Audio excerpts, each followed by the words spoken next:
1:17 நன்மையான எந்த ஈவும் பூரணமான எந்த வரமும் பரத்திலிருந்து உண்டாகி ஜோதிகளின் பிதாவிடமிருந்து இறங்கி வருகிறது. அவரிடத்தில் யாதொரு மாறுதலும் யாதொரு வேற்றுமை நிழலும். பாவிக்கும் நல்லதை தான் செய்யணும்னு விரும்புகிறாரு. கவனிங்க, கொலைகாரனுக்கும் நல்லதை தான் செய்யணும்னு விரும்புகிறாரு, விபச்சாரிக்கும் நல்லதை தான் செய்யணும்னு விரும்புகிறாரு. தேவன் யாருக்கும் தீமை செய்ததாய் சரித்திரத்தில் இல்லவே இல்லை.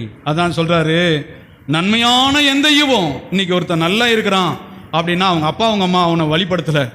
கவனிங்க, நீங்க நல்லா இருக்கிறாங்க அப்படின்னு சொன்னா நன்மையான எந்த ஈவும் பூரணமான எந்த வரமும் வேற எங்கிருந்து வரல. எங்கிருந்து வந்தது?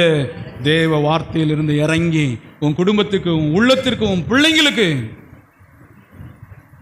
அதான் சொல்றாரு, இறங்கி வருகிறது. அவரிடத்தில் யாதொரு மாற்றுதல் வேற்றுமை நிழலும். அப்படின்னா என்ன? யோபு சொன்னது மாதிரி கொடுத்தாரு எடுத்துட்டாரு, கொடுத்தாரு அழிச்சிட்டாரு அப்படின்னு ரெண்டுங்க கனெக்ட் பண்ணாத. ஆண்டவர் சொல்றாரு, அவர் மாறாத தேவன். கொடுத்தா கொடுத்தது தான். நல்லா இரு, சந்தோஷமா இரு. பாருங்க, கல்வாரி சிலுவையில் சென்டர்ல தொங்கி விட்டுருக்குறாங்க. வலதுபுறம் ஒரு கல்லன், இடதுபுறம் ஒரு கல்லன். வலதுபுறம் பாருங்க சொல்றான், ஆண்டவரே நாங்க தப்பு பண்ணுங்க, அதனால நாங்க சிலுவையில நீரோ ஒரு குற்றமும் செய்யாதவர்னு.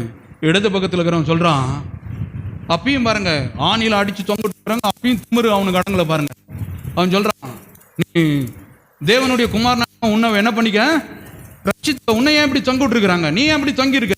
பாருங்க அடங்கல, பாருங்க திமிரு.